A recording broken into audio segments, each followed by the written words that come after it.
Thank you. Thank you, everyone. Welcome to the White House Town Hall on Firearms Secure Storage. I'm Greg Jackson, the Deputy Director of the White House Office of Gun Violence Prevention, and as a survivor of gun violence, I want to thank you for your leadership, your courage, and your commitment to making our community safer from gun violence. Sadly, gun violence has stolen too many futures, broken too many families, and traumatized too many classrooms in America. We live in a time where there are over 4.6 million homes with children and unsecured firearms, where guns from the home make up over 70% of school shootings, over 80% of unintentional shootings, and over 70% of youth firearm suicides. And that's why we need action.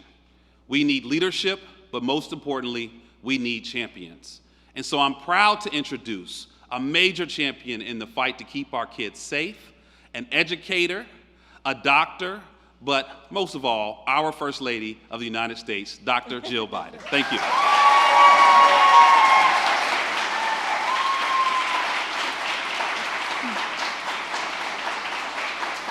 Thank you. Thank you, Greg. And Steph, you've built an amazing team for the first ever Office of Gun Violence Prevention.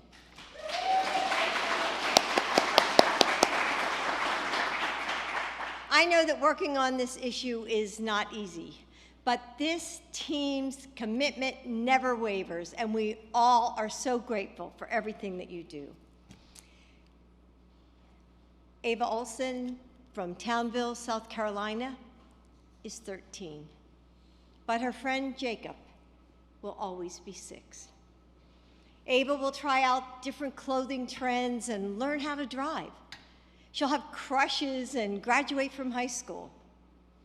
But Jacob, now forever dressed in his favorite Batman costume, will always be 6. Ava is a survivor. After years of debilitating PTSD, unable to leave her home, for fear of reliving those moments on the playground when she ran for her life, she then returned to school. But the heaviness of that small coffin will always weigh on her heart, because Jacob will always be 6. Ethan's song of Guilford, Connecticut will always be 15. Alejandro Guerrero Jr. of Grand Rapids, Michigan will always be 14. I know that we have some of their friends and family with us today. The number of children we've lost to gun violence, to shooting, is unfathomable. But those numbers don't tell the whole story. They don't tell us of the parents who steel themselves as they put their child on the school bus every morning, the students who watch the door instead of the whiteboard, the educators who go over their emergency plans in their heads before the first bell. Like many of all of you, I know that feeling. I teach at a community college not far from here. I was there this morning, and at the start of each semester, I explain to my students what they should do if the worst happens. But we can help prevent that violence. You can help prevent that violence. The parents in your schools trust you. They look to you to steer their children toward the bright futures ahead of them. You can show parents that they can be part of preventing the next shooting, the next suicide, the next accident. A secured gun could have saved Jacob and Alejandro and Ethan. It could mean they would be starting high school or college or their first job. They could have grown up beside their friends like it really should have been. I know we ask a lot of our educators, and I know that these shootings affect you too. So I want to thank you for all that you've already done, for coming here, to be willing to push a little harder, and to do this one more thing. This issue matters to the president. It weighs on his heart every day, and he's not going to stop fighting until we've solved it. How can we accept a world where the leading cause of death for our children is gun violence, where active shooter drills are part of growing up in America, where our children hear loud noises and duck for cover? Enough is enough. Enough pain, enough death. No more funerals. I don't want to have to put my hand on another cross with an 8-year-old's name. We must change this. We must protect our kids from gun violence. Thank you for all that you do. And now, please help me welcome someone who is fighting for our students and our educators every single day. My favorite, Secretary Miguel Cardona.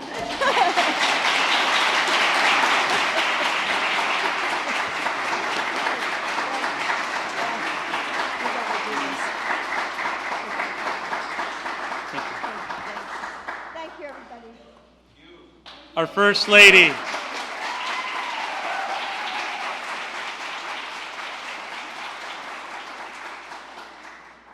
Thank you to our First Lady, Dr. Jill Biden. It's hard to think of a greater champion for students, someone who truly cares deeply for their well-being and their safety. And I'm grateful to the National Association of Elementary School Principals, the National Association of Secondary School Principals, and the American Federation of School Administrators. Let's give them a round of applause.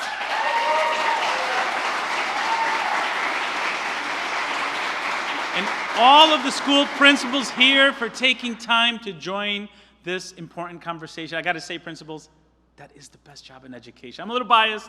It's the longest I held the job. It is the best job. And welcome also to our other guests from the education community, parents, teachers, and most importantly, our students. Students, please stand up. Current students, please stand up. Thank you. We're here today for one simple reason: to protect the lives of children, of young people, and educators. And we wanted to bring together school principals in particular because you're the trusted voices in your schools and you're the credible leaders in your communities. You're the ones that can really get things done that save lives in the future, to prevent violence instead of just reacting to it. The principalship is truly where the rubber meets the road. I was reminded of the stakes earlier this week. Just 72 hours ago, I was walking through Building 1200 at Marjorie Stoneman Douglas High School. And I know Principal Michelle Keffert is here today. The building has been frozen in time since that horrible day almost 6 years ago. I walked over shattered glass. I saw bullet holes through walls and through desks. But I also saw Valentine's Day chocolates left unopened. I saw balloons deflated over time. A stark reminder of that terrible day. I heard the stories of the 14 students who were killed that day, standing over the spaces where they took their last breath. In some cases that morning, I was standing next to the parent of the murdered child. I heard about the heroism of the teacher, Scott Beagle, and the assistant football coach, Aaron Feast, and Chris Hickson, the athletic director, who each lost their lives trying to save the lives of students. I also spoke to Stacy Lipple, a teacher who had to witness the murder of her colleagues and students. I'm amazed by the courage of those family members who suffer visiting that site, but they did it that day because they wanted to make sure that we understood what happened there and that I could take the lessons learned and bring it back to DC. And as I walked, I was reminded of serving as a principal myself in Connecticut when Principal Dawn Hochsprung lost her life at Sandy Hook Elementary School, who ran immediately toward the sound of gunshots without a second thought. I was reminded of attending the wake for 4 9-year-olds and a murdered teacher in Uvalde less than 2 years ago. And the teacher's husband was being buried also because he died of a heart attack just days after his wife was murdered. And I was reminded of visiting Perry, Iowa just last month, meeting the amazing students, the teachers, and the staff that make up that wonderful community. And then the devastation of learning of the January 4th shooting at Perry High School and the death of Principal Dan Marburger, a hero in every sense of the word who loved his students and he loved his school. So in memory of Dan and for all those who lost their lives and for those whose lives were changed forever, I'd like to ask you in joining me in a moment of silence to honor them.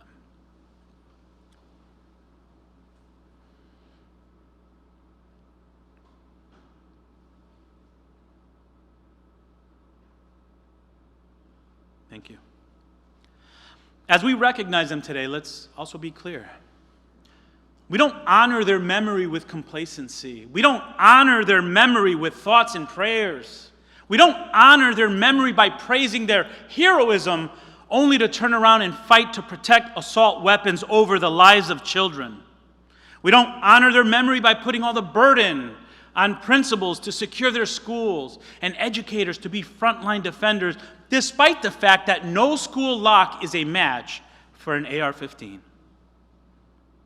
Not when gun violence is the leading cause of death for our nation's children. Let me say that again. Gun violence is the leading cause of death for our nation's children. Not when we have a student mental health crisis in this country where 1 in 3 high school girls has seriously considered suicide in the last 3 years. Where every year 3,100 young people die by firearm suicide.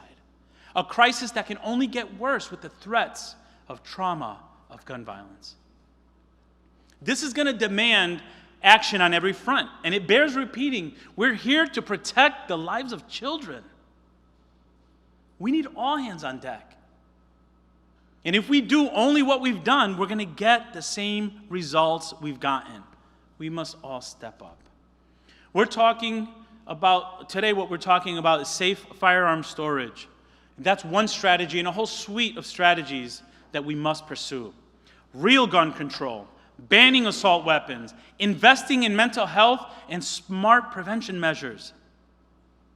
Safe firearm storage is one of the biggest areas where our community of school principals can help save lives right away.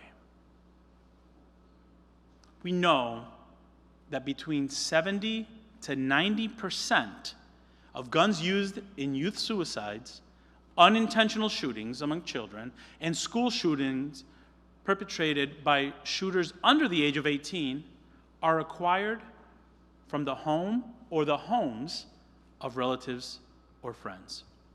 It's a staggering number, up to 90%. And if just half of those households with children that contain at least one unlocked gun switched to locking all of their guns, 1/3 of youth gun suicides and unintentional deaths could be prevented, saving an estimated 251 young lives in a single year. Now, every community and every school is different. What works to engage people and families on safe firearm storage in one place may not work somewhere else. I was really clear with my team.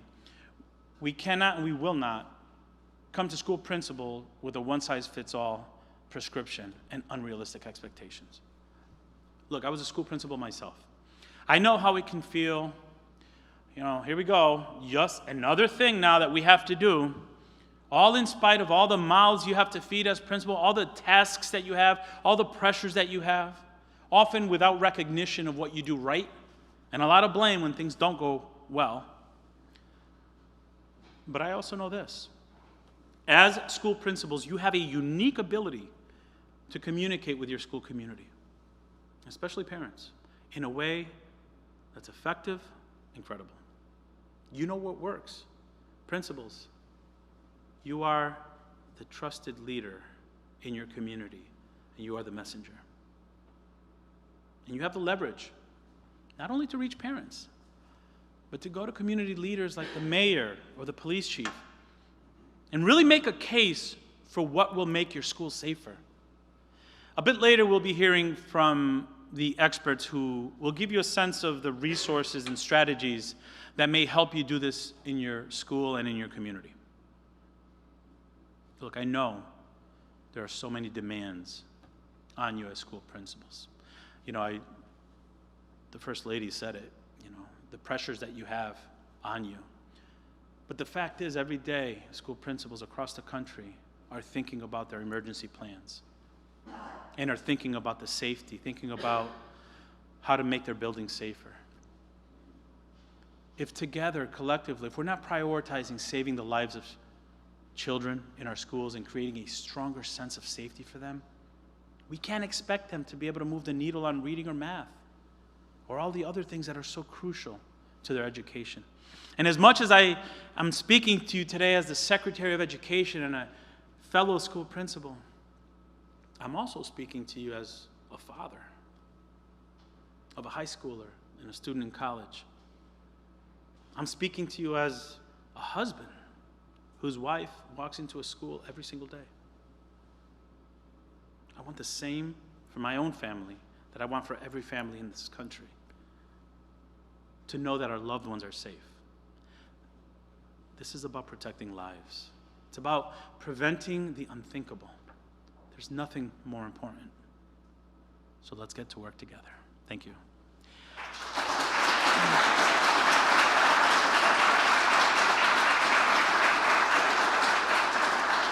Now it's my pleasure to introduce someone who knows these issues in and out, a leader who has been fighting passionately to tackle gun violence and now serves as the director of the White House Office on Gun Violence Prevention. Let's welcome Steph Feldman. Steph?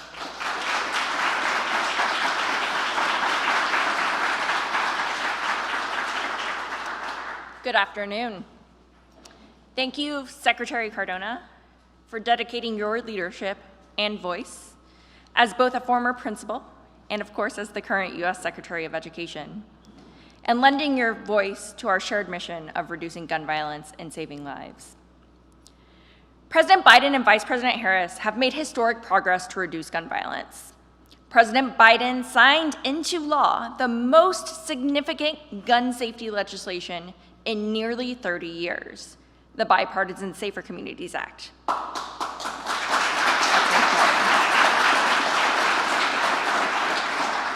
And the Biden-Harris administration, with the help of Secretary Cardona and so many others, have taken more executive action than any other presidential administration to reduce gun violence, period, in history. We are keeping guns out of the hands of dangerous individuals, cracking down on the trafficking of firearms across state lines, investing in gun crime prevention intervention, and so much more. But still, as the First Lady said, President Biden still finds himself in rooms with families who have lost loved ones to gun violence. He has spent countless hours with these family members, sitting with them in their grief, and he keeps hearing the same message: do something. Do something. President Biden is going to continue to call on Congress to take action to reduce gun violence, including by banning assault weapons that are so frequently used in school shootings, weapons of war that leave law enforcement outgunned. In the meantime, though, he's going to keep doing everything he can within his existing authority. That's why just last fall, President Biden established the first ever White House Office of Gun Violence Prevention and asked Vice President Harris to oversee this work. Today, our office is proud to partner with the Department of Education and Department of Justice on new steps to promote safe storage of firearms, one critical tool in the toolkit of reducing gun violence and saving lives.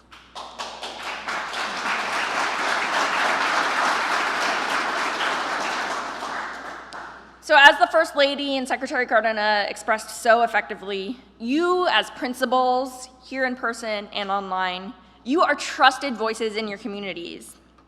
And I hear from you that you want to do everything you can to keep your students and educators safe. That's why many principals across the country have already led the way by sending letters to families about safe storage of firearms. But you have a lot on your plates. And you should not have to be experts on safe storage of firearms. So we're here to help. President Biden and Vice President Harris are here to help. Today, the United States Department of Education issued a new template that principals and school leaders can use to engage with parents and families about the importance of safe firearm storage and encourage more people to take preventive action by safely storing firearms. On top of that, the U.S. Department of Justice also released today a guide on safe storage of firearms, and they're providing more subject matter expertise on different types of storage devices and best practices for safely storing firearms. This is, in fact, the most comprehensive guide on safe storage ever released by the federal government. So I'm urging all principals to consider how you can use these new tools to effectively reach families in your community. It is a simple step that can save lives. And now, it is my great privilege to turn the microphone over to Principal Michelle Kefford.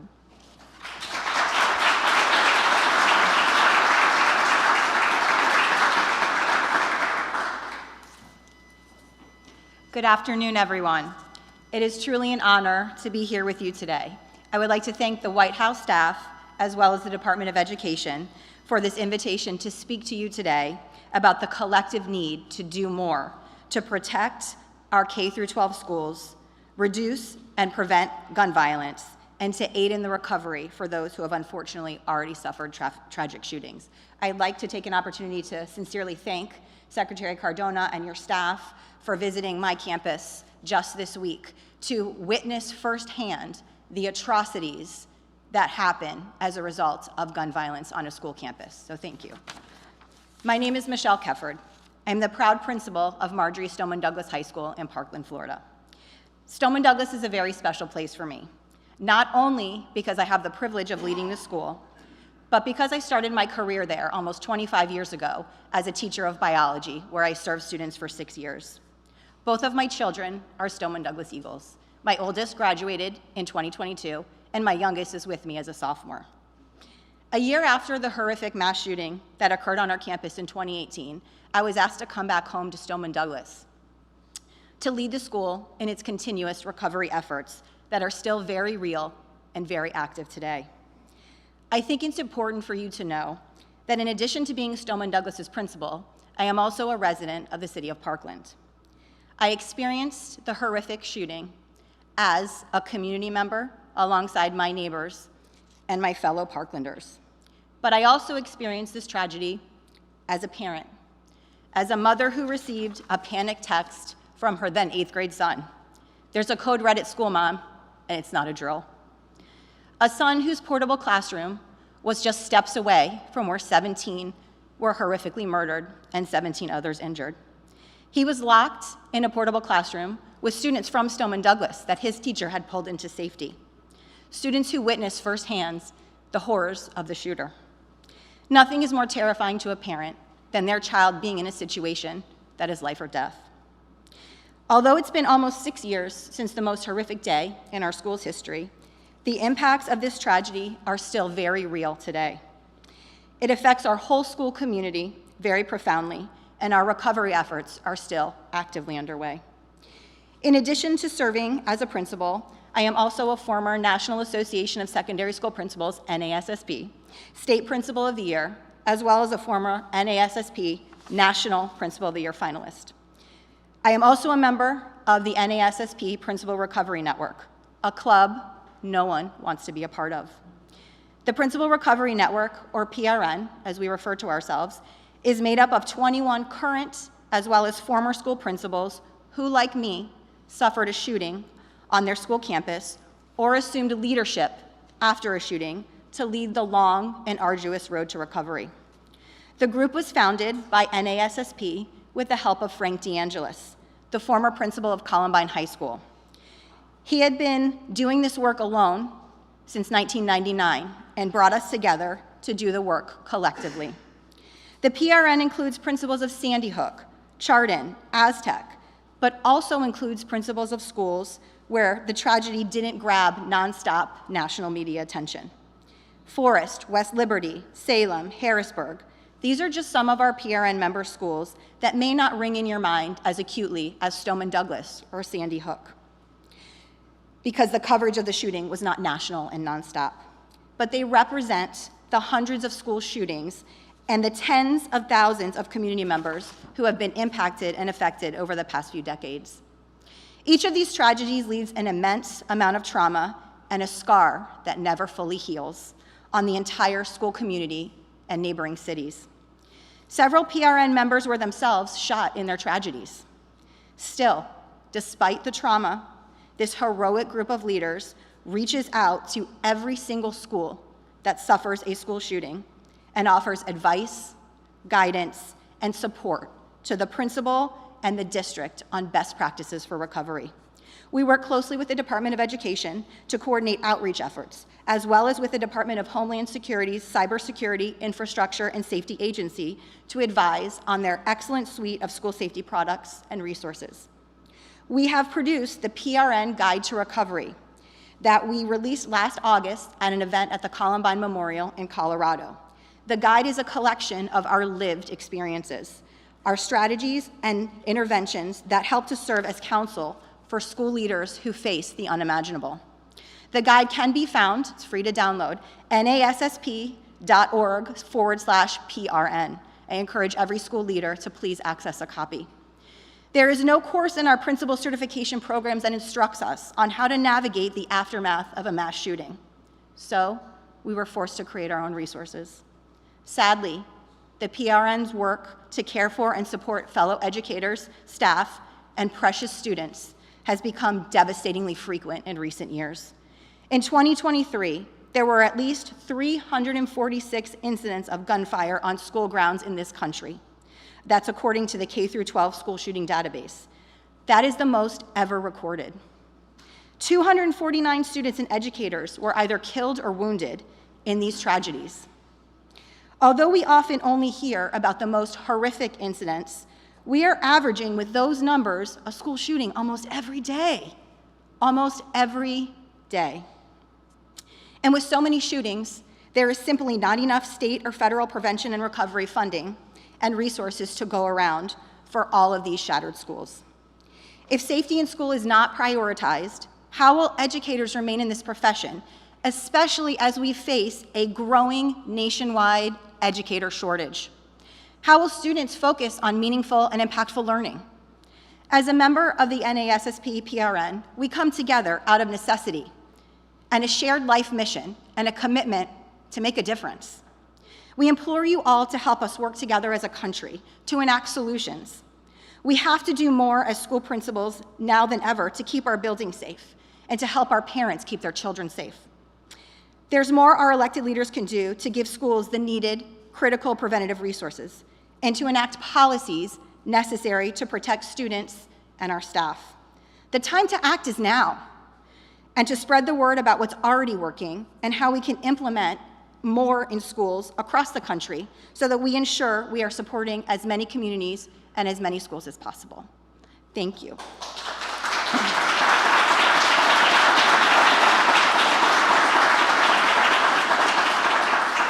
At this time, it's my pleasure to welcome back champion for this work, Secretary Cardona, to the podium.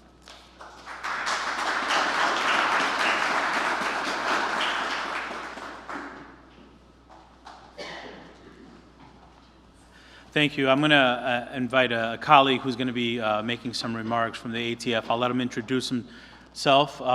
And Steph, we're going to be doing the questions from the audience now, so I'm going to make my way over here. And why don't you introduce yourself first, Jeff, and then we'll get to the questions.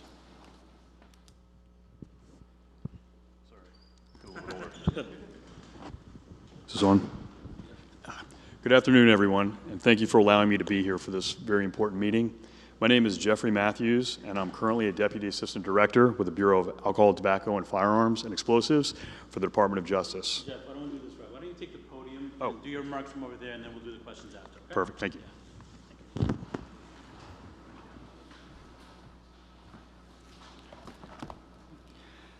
So again, I'm Jeffrey Matthews. I'm a Deputy Assistant Director with ATF, and I'm very excited and honored to be here and assist in the discussion regarding safe storage and responsible gun ownership. The mission of ATF is to protect our communities from violent criminals, the illegal use and trafficking of firearms, the illegal use and storage of explosives, as well as acts of arson and bombings. I've been a special agent with ATF for over 23 years. Prior to my time with ATF, I was a Border Patrol agent for several years and a United States Marine. I have handled and possessed firearms daily for close to 30 years professionally. But that doesn't take away my responsibility to handle firearms safely as well every day. And the importance really is driven home about this meeting to me because not only am I a law enforcement officer, but I'm also the husband to a wife who works in a school system or a public school system in the county in which we live. She works at the front desk and she grants access to visitors all day to that school. And when I told her about this opportunity to come here today, that's one of the things we talked about. And she said every time she lets someone in, that thought crosses her mind. Further, I have 2 children, and one is in high school, one is now in college. And I can tell you that this safe, responsible gun ownership and safe storage, it's not just the person that owns the gun, but it's really is a responsibility of the entire family. And I don't know that there's been an evening, or if there has been, I can count it on one hand, over the past 25 years that I've come home and my wife hasn't said, have you secured your gun yet? Have you locked it up? Every night. And I thank her for that. You know, it's not offensive to me. I think the responsibility, choosing to own a firearm, you're taking on an immense responsibility to safeguard it properly. Safe storage of firearms serves to increase public safety. It helps protect our children from unsupervised access to firearms, and it lessens the chance that your firearm will be used in a crime. So thank you very much, sir. I appreciate the opportunity to be here today. Thank you. Thank you.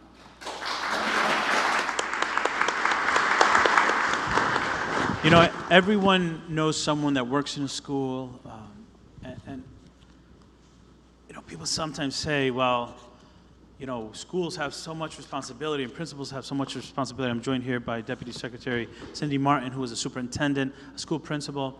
We talk about this. This is a different time. And we all have to step up. I'm reminded Max and Fred, parents of students who were murdered at Parkland. We all have to step up. We all have to do more. And principals, I mentioned your trusted messengers, but oftentimes the principals are the leaders in their communities. That we're not saying you have to do the work, but you're the leaders. You're going to bring people together, and we're going to talk a little bit more about that here. At this portion, we want to take questions from the audience, and I have folks' names that I'm going to call out, and I'm going to ask them to please stand and ask the question to the member of the panel here that will respond, okay? So the first question is from George Roberts. Where are you, George? Hi, George. How you doing? Good, good. George is part of the principal recovery. He's a member of the principal recovery group, the unfortunate group that has to come together to think about these things. Thank you for that resource, that amazing resource that's available online to principals across the country. Thank you for the work you do on that and for your service as a school principal. You're a former principal at Perry Hall High School in Baltimore, Maryland. Is that right? That's correct, in Baltimore County, Maryland. Fantastic. Well, thank you for being here. Absolutely. What is your question? Thank you, and thank you, panelists, for being here. So, as the former principal of Perry Hall High School, my school suffered the tragedy, the ultimate tragedy, a school shooting on the very first day of school. So it was August of 2012 when a sophomore student came into our cafeteria and opened fire with 500 students in the cafeteria. So as we can imagine, the devastation was deep, it was wide, and 12 years later, it still continues. We never look at the first day of school the same way.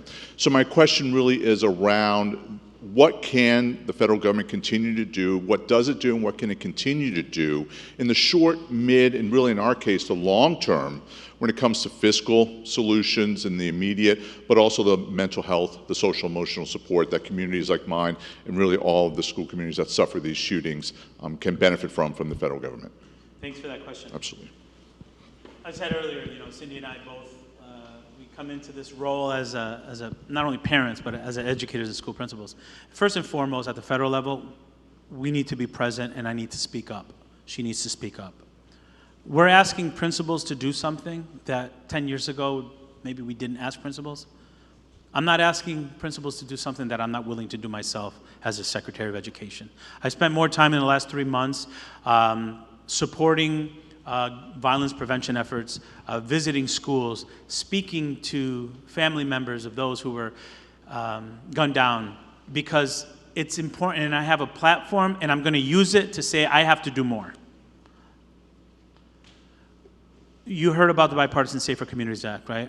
$2 billion. $2 billion to increase mental health supports, a total of 14,000 social workers, school psychologists, school counselors, okay? Another $1 billion for Stronger Connections, which allows schools to have dollars to do everything from creating, putting cameras up to make sure that your wife feels safer when she can see who's coming up and they can show their license, to maybe getting a bunch of those gun locks and having an event at the school. The schools decide. I said before, it's not a one-size-fits-all. You know better what your school needs than I do as Secretary of Education. So there are more dollars in the Bipartisan Safer Communities Act to provide mental health support and strengthen school safety plans than ever before. I've been in education 25 years. But that's short term. Long term, we're working with Health and Human Services at the President's direction. He was very clear with me at a cabinet meeting. Me and Javier Becerra fixed the Medicaid reimbursement process so that children with behavioral health and mental health, those districts could get reimbursed if they're Medicaid students. That's long-term money for social workers, for school counselors. So there's money there that we want to provide. And if you look at our budget proposals, look at the President's budget proposals. People say your budget is a reflection of your values. There's more requests there for mental health supports, because if we go back to the schools that we had in 2019, we're failing our kids. Mental health has to undergird everything that we do. We need to make sure that our local budgets, we're pushing for that as well. We're working very closely with states. We have technical assistance centers here at the Department of Education, because money's only half the issue, right? We need to provide technical assistance support, listen to our states, what they need, and we need to be responsive to it. But we're going to continue fighting for it. We recognize mental health is something that we need to capitalize on. And if you look at our agenda at the Department of Education, mental health is right up there with improving reading scores and providing pathways to college. All right, I can keep going, but I know we have some other questions. It's really important that we model what we expect to see at every level. Question number 2 comes from Melissa Schindel, principal of Glenwood Middle School in Maryland, 2023 Advocacy Champion of the Year. Congratulations. Thank you. Thank you. And thank you so much for offering this space for us to talk. And so what you said really resonates with me, because every time someone comes to the door, it is always on our minds, who's coming through our doors. And so my question's a little bit different than George's question, but we know that many of the guns causing harm in our communities are coming from the home, whether that's targeted violence, whether that's self-injurious behavior, whether it's accidental. And so how can we, as principals and school leaders and districts, partner with our communities and help work with parents to help them understand different ways that they can safely store their guns, store their firearms rather, and maybe some of the different types of ways to safely store their firearms? Thank you for the question. It's a fantastic question. I believe the best starting point, ma'am, would be for principals to provide, I believe it was just mentioned in some of the opening comments, the Department of Education's, their new communication template, which would start the conversation. I believe that the principals and school leaders can use that to engage with the parents and families about the importance of safe firearm storage and responsible gun ownership. Second, I believe it will be active today.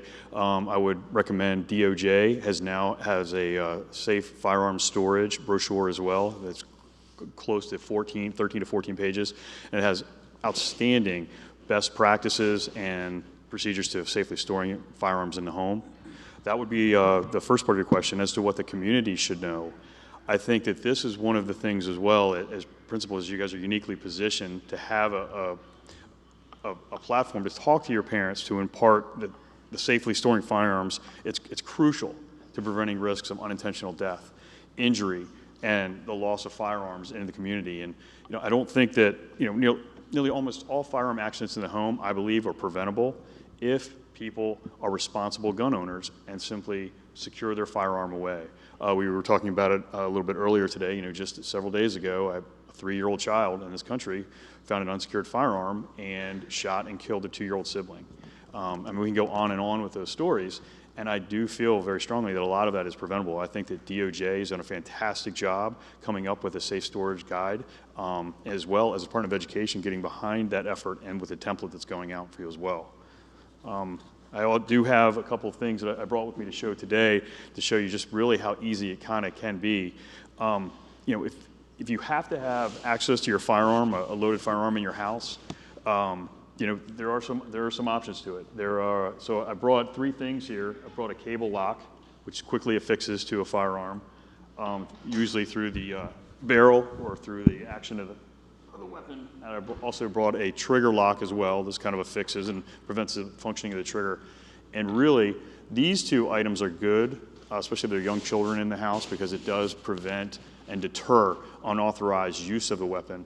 However, they're not as successful in deterring theft, whereas if you have a gun safe or a lockbox, which is an example here, and actually all of this stuff has been issued to me by ATF, so this is probably one of your better options. So, and to really further describe this, I don't want to put anyone to sleep here, but the actual terminology for it, the safety device that when installed on a firearm is designed to prevent the firearm from being operated without first deactivating the device. Second, which that's the cable lock. The second item would be considering a device that's incorporated into the design of the firearm that is designed to prevent the operation of the firearm by anyone not having access to the device. And then a gun safe or gun case or lockbox or other device that is designed to be or can be used to store a firearm. So the one thing I will add, and we see it very often, through my position as an ATF agent, I've come into contact with multiple people possessing firearms, obviously, and I've seen everything from people using zip ties, string, rope, bolt flags. That is not secure and safe storage. Some people may think it is, and again, I think as educators, you all realize that really it comes down to education. I think that letting people know what is and is not safe storage, because not everyone has dealt with firearms throughout their professional life, and so I think that this initiative is fantastic. I think that your template from the Department of Education that starts a conversation, followed up by the Department of Justice Safe Storage Firearms brochure, is fantastic. Thank you for that. You want to jump in with that? Yes. Yeah, if I can just jump in very quickly. I just think that expert advice is so helpful to help understand the different types of safe storage options that are available.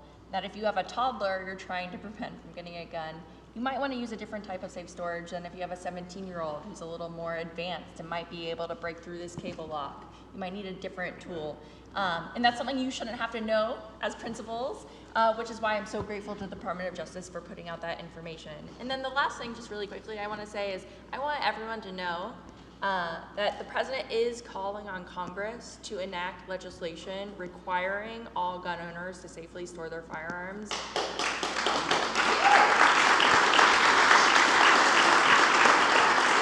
In fact, one piece of legislation that would do exactly that is named after Ethan Song, whose mother is in this room today. But we don't have to wait for Congress to act in order to take action in our homes and in our schools, and that's what we're talking about today. Yeah, that's awesome. Thank you. We all have to do more. The president is pushing for more too. And I appreciate, every good principal appreciates when teachers bring in realia, right? Right? So thank you for bringing those in. That little orange one, how much does that cost about? Approximately $10. Possibly. $10, right? Think about it. How many parents wish they had that? So the goal here today is bring awareness, right? The goal here is to bring awareness. This is kind of uncharted territory with principals that we have to deal with the trauma after. I would rather spend a little bit of time on prevention. All right, question number 3, Aaron Huff, NASSP president, secondary school principal president, principal Benjamin Bowes High School in Indiana. Nice to see you, Aaron. Good to see you as well. Thank you for having us today, and thank you for the administration's persistence on this critical topic. Organizations like NASSP, NAASP, and the American Federation of School Administrators, as well as all the other organizations who are represented here today, aim to develop and support school administrators addressing this issue weekly and sometimes daily. NASSP has focused its efforts on interagency collaboration, as well as emergency response to schools and communities who are impacted. So my question is, how can school leaders collaborate with diverse community partners, including those with varying perspectives on responsible gun ownership, along with local law enforcement and justice offices, to enhance community intervention strategies while prioritizing safe and welcoming schools? Yeah, right. There's a balance, right? Let me start with that one, and just feel free to jump in. So, Aaron, thank you for being here. I see Earl here, too, in the Federation. Your presence here means a lot. It's one thing if we were saying this, you being here, you recognizing that, look, there's no perfect answer or one-size-fits-all, but we're in this together, man. And I think your question about how do we bring diverse perspectives together, we're talking about kids' lives. If that can't bring people together with different perspectives, notice we're not talking about don't have them. You said something to me in the back. I don't know if you said it in your remarks. How many guns are there in this country?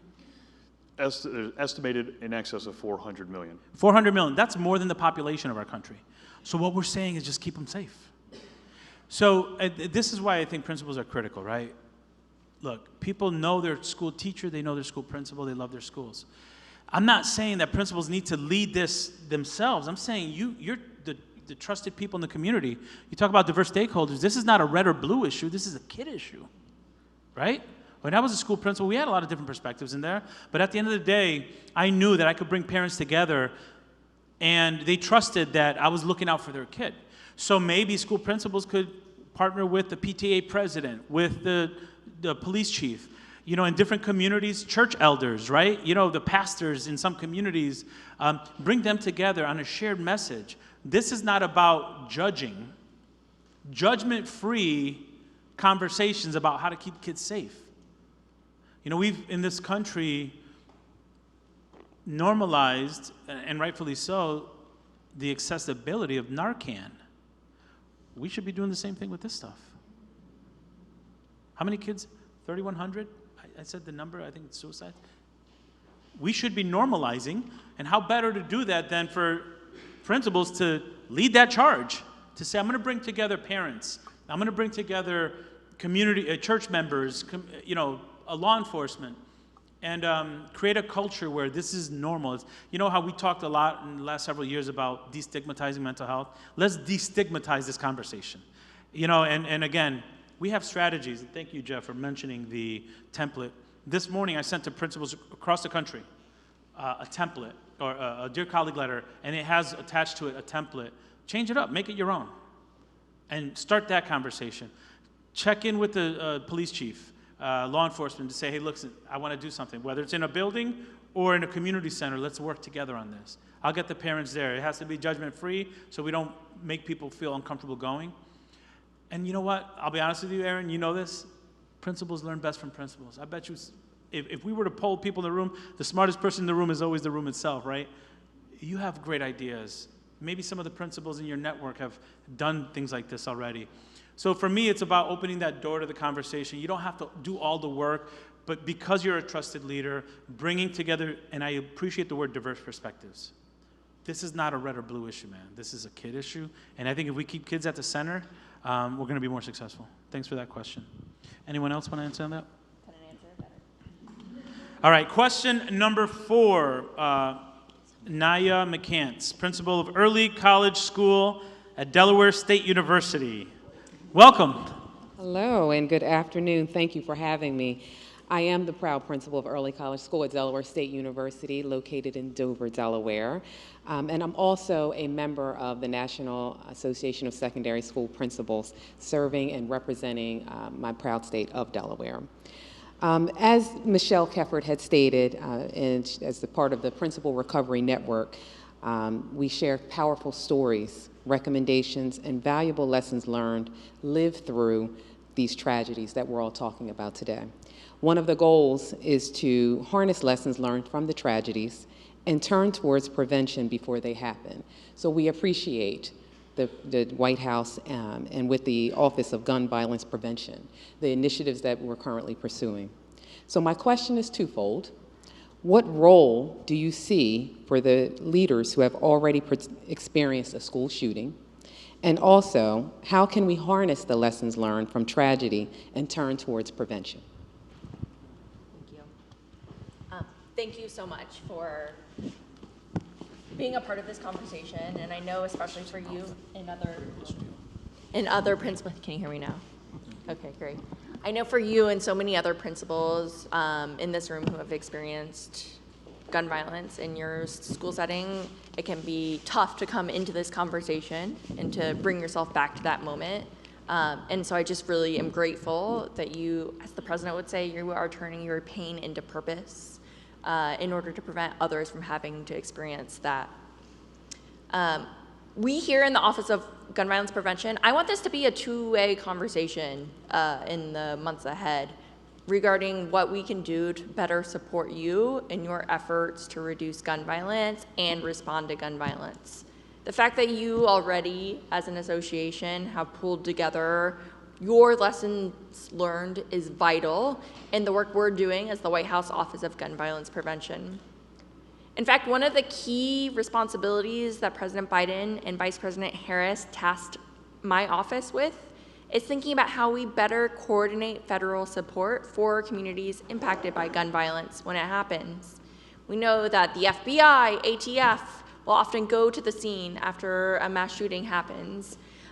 We also have the Department of Education showing up and being supportive. The United States Department of Agriculture showing up and being supportive. The VA. We are all here to help and identify resources that can be available through the federal government. One of my deputies, Greg Jackson, deployed to Lewiston, Maine after the shooting in Maine just a few months ago. But we have a lot to learn, and we're in the early stages of figuring out how we as a federal government better support communities after gun violence. As I said, we just started last fall, so we want to listen and hear from you regarding what you think works in the community.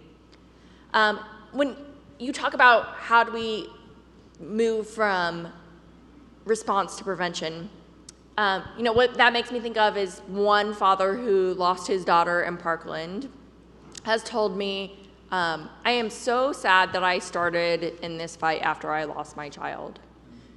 And I think about that all the time. As someone who has not personally lost a loved one to gun violence, but has grown to know so many amazing people in this movement, the message that this father has is that we just can't wait. We can't wait until this issue arrives on our doorstep or at our front entrance. And so that is why the White House Office of Gun Violence Prevention is taking a comprehensive approach to reduce gun violence. Again, safe storage is a tool. It is one tool in the toolkit for gun violence prevention. We also have funding through the Bipartisan Safer Communities Act for mental health supports in our schools. We have resources for you to think about how you build a safe school in terms of the physical infrastructure. We are cutting down, we're cutting back trafficking of firearms. We're making sure that we're keeping guns out of hands where they shouldn't be. A range of strategies that we're taking and coordinating through the White House Office of Gun Violence Prevention to drive forward this agenda by the President and the Vice President. Thank you. Thank you. Thank you. I think we have time for one more question. It's going to come from Kevin Lean from, he's also a member of the Principal Recovery Group. He's from Harrisburg High School in South Dakota. There you are. Welcome, Kevin. I wake up dead. Most of the time after a school shooting, a little groggy in the pre-dawn, and I'm transported back to my office in 2015. And a 15-year-old with faraway eyes points a gun at my head. What happened at that time was the bullet went through my arm and hit me in the chest and knocked me to the floor, and I was saved by my assistant principal who's here today, Mr. Ryan Rollinger. But in the dream, his mark is true, and I wake up dead.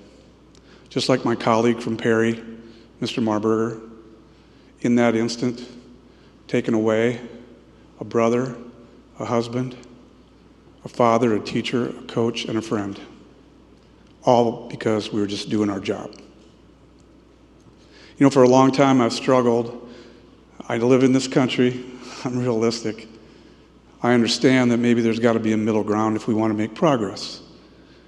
But I'm having a hard time finding a country like this that allows the manufacture of weapons that are simply for maiming and killing other human beings. And they do that in an instant, and then they maim and kill other human beings mentally forever. Something has to change. My urge to the committee, I really appreciate the proposals that you've offered today.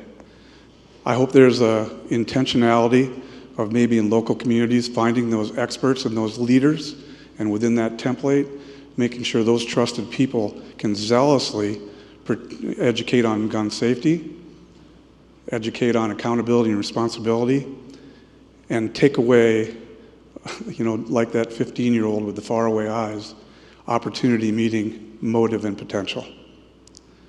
I got to tell you, we have to just get done with this personal and national nightmare. I know I'm getting old and I just need some sleep. And so do you. So I urge the committee, go forward with zealousness. Thank you so much. Thank you.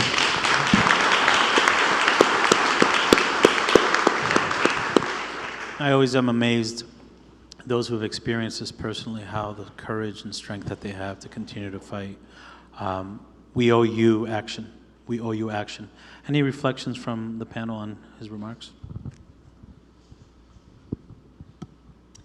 No, I'll just close by saying thank you for lending all of your time and your voice. And this is the start of a conversation, not the end of a conversation that I know we're going to be having all across the country. And a privilege to be here today. Thank you. Jeff? Oh, thank you. I would just like to say that, I mean, and sir, you had mentioned it earlier today, there are estimated over 400 million firearms in this country. Arguably, that's more firearms than we have citizens. It's one of those things that whether you're pro-gun or anti-gun, at the end of the day, we have to sponsor responsible gun ownership. We have to sponsor, we have to push safe gun storage. I think it's so critical to firearm safety. Safe firearm storage is a pillar of responsible gun ownership. And again, no matter what side of the coin you fall on, I think that responsible gun ownership and safe storage is our best answer. Yeah. I think you're right. I think you're right. And I think, you know, who better than principals to bring people together around protecting children, right? And you're not alone in this, man. We're with you. You know, I think whether it was looking in the face of parents after the Sandy Hook tragedy, which took place 35 minutes away from the school where I was serving as principal, and telling those parents I'm going to do everything I can. Or fast forward and visiting and speaking to teachers in Uvalde 4 or 5 days after, and them looking me in the eyes with tears saying, please do more. Or experiencing the walk through Marjorie Stoneman Douglas School with parents, with spouses of deceased, who are saying, I'm willing to walk through the school with you because I hope it can influence you so you can continue to do more. Or having a conversation with the superintendent of Perry, Iowa, who on his first day back from the holiday break had to lead at a time that there's no playbook whether it's school principal, teacher, or superintendent. There's no playbook. But I'm going to say this to principals. We didn't sign up for this. But we didn't sign up for a pandemic. And you led with courage, with student-centeredness, and you led our school reopening during a pandemic. We didn't go to school for that either. You led with grace, compassion. You brought a community together that was divided at the time, and you kept the students at the center. Well, we have another problem in this country right now, and we didn't sign up for it, but we chose to be leaders. We chose to be leaders, and I ask you again as your secretary, lead with students at the center of the conversation, lead by bringing people together, lead by making sure that we recognize there's no one simple solution. You're not leading alone. We're in this together. And remember, at the end of the day, when it gets hard, we're protecting the lives of children. Thank you for being here today.